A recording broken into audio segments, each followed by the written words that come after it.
This is Germany, and Germany has quite a special election system. First and most importantly, you have the German federal parliament. In German, it's called the Bundestag. It's made up of 630 members who are elected by the people. But here's where it gets very interesting. In a federal election like the one on Sunday, the 23rd of February, German citizens don't just get one vote, they get two. The ballot paper that German citizens get has two sides. The first vote on the left and the second vote on the right. And here's where things get either very clever or seriously over-engineered, depending who you ask. Germany uses two voting systems at the same time. The most important one is the second vote, which determines proportional representation in the Bundestag. This vote goes directly to a party, not an individual candidate. The parties you can vote for are organized at state level, and Germany has 16 states. For example, in the state of North Rhine-Westphalia, you'll find several parties registered, each with its own list of candidates. But here's the thing. Many of these parties, though, are registered in multiple states. In fact, the major parties like CDU, SPD, Greens, FDP, AfD, and Die Linke are on the ballots in almost every single state. As a voter, this means you'll get a long list of parties, sometimes 15 or even 20 options, and you can only pick one. This vote then determines how many seats each party gets in the Bundestag, setting the stage for who really holds the power. Now, this second vote system could already work perfectly on its own, right? Well, not in Germany, and this is where the first vote comes in. With the first vote, voters don't choose a party, they choose a person, like in a direct representation system. Usually these candidates are affiliated with a party, and this is clearly shown on the ballot, with the politicians' names right next to their party name. The people you can vote for depend entirely on where you live. Germany is divided into 16 states, which are further divided into 299 electoral districts, and each district has its own set of candidates and therefore its own ballot paper. So, for example, if you live in District 142, Hochsauerlandkreis, these are the representatives you can choose from. And as a voter, you can actually mix things up and choose Friedrich Merz from the CDU in your first vote, but a different party such as the Greens in your second vote. The first vote doesn't change how many seats each party gets, but it does decide who sits in them.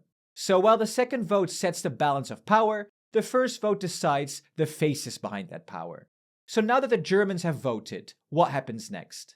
First, the second votes are counted nationwide, and each party's share of the vote is calculated. For example, the results could look something like this.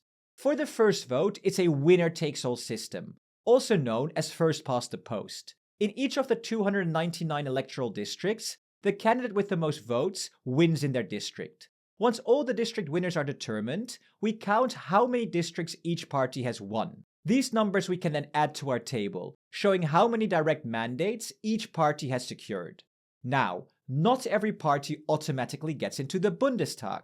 To qualify, a party needs to meet one of two criteria.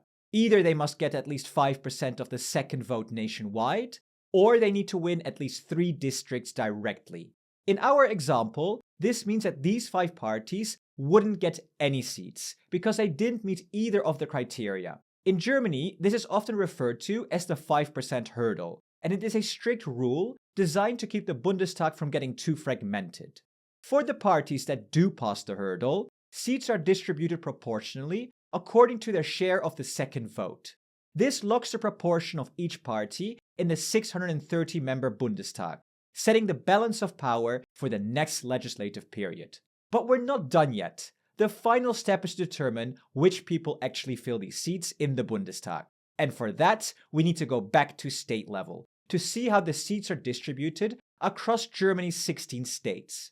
Let's take Party A as an example. Party A won 95 seats in total. To distribute these seats, we look at the second vote results in each state for that party. This means calculating the percentage of Party A's total votes that came from each German state. We can then use these percentages to allocate seats to each state proportionally. This tells us how many of Party A's seats go to each state. This calculation has to be repeated for every party that passed the 5% hurdle. Now we can finally assign people to each of these seats. Let's look at North Rhine-Westphalia again. As mentioned earlier, each party is registered at the state level, and has submitted a list of candidates. In this example, Party A won 8 seats in North Rhine-Westphalia. But filling these seats isn't as simple as just picking the top 8 names from the list. And here's why.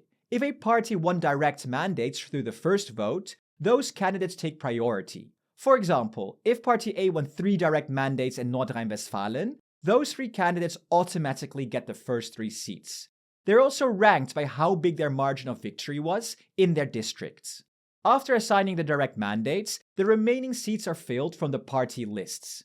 In this case, Party A fills 3 seats with direct mandate winners and the other 5 from the list. But what happens if a party didn't win enough seats in the state? For example, if Party A only won 2 seats in North Rhine-Westphalia, but has 3 direct mandate winners, then one of those direct mandate candidates won't get a seat in the Bundestag.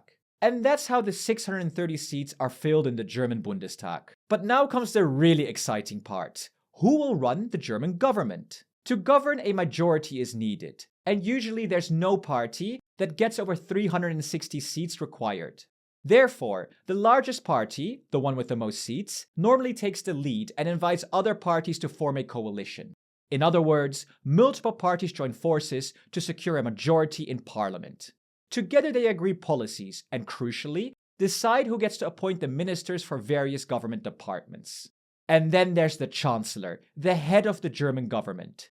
Each major party typically has a Spitzenkandidat, or lead candidate, who they propose as their pick for Chancellor if they win the election. So if Party B comes out on top, their Spitzenkandidat is likely to be put forward as the new Chancellor during coalition negotiations, assuming they can reach an agreement with their coalition partners. But the Chancellor isn't officially in power until the Bundestag votes them in. A candidate needs an absolute majority of votes from the newly elected members of parliament to become the Chancellor. And just like that, Germany's very complex election system finally delivers a new government and Chancellor. It really is a unique blend of direct representation, where local candidates are elected directly, and proportional representation, which ensures that the overall balance of power reflects the voters' preferences. But no doubt, it is very complicated. Have you checked out our Patreon yet? Because if you're into politics, you'll love this. You can become a member of the European Parliament on our Patreon and vote on video ideas. And if you want even more power, you can take it up a notch and become a commissioner or even President Ursula von der Leyen herself, suggesting the video ideas that our MEPs will vote on. It's a really fun and unique way to get involved with our channel while helping us create more awesome videos. So if you want to support us and have a say in our content, consider joining Patreon. And of course, don't forget to like this video and subscribe to the channel if you enjoy our content.